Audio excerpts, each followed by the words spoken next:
চাকরানী দাদির ওপর জাদুকরি তরল ঢেলে দিয়ে তাকে মাছ বানিয়ে দেয়।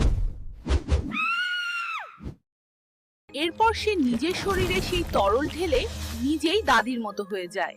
তারপর চাকরানী দাদিকে নদীতে ফেলে দেয়। চাকরানী দাদির মতো সেজে মেকআপ করতে থাকে। কিছুক্ষণ পর দাদা অনেক টাকা ও গহনা নিয়ে বাড়িতে আসে। যে এদিকে দাদিকে 2 মাথা বিশিষ্ট একটি কুমির তাড়া করে। এরপর মৎস্যকন্যা জাদুকরি তরল ঢেলে দিলে দাদি আবার তার আসল রূপে ফিরে আসে। দাদি দৌড়ে এসে সেই তরল ছিটিয়ে দেন।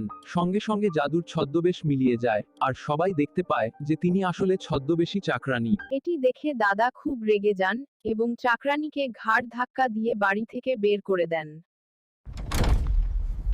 এদিকে মৎস্যকন্যা কান্না করতে থাকে, কারণ কেউ তার জন্য লাইক বা সাবস্ক্রাইব করেনি।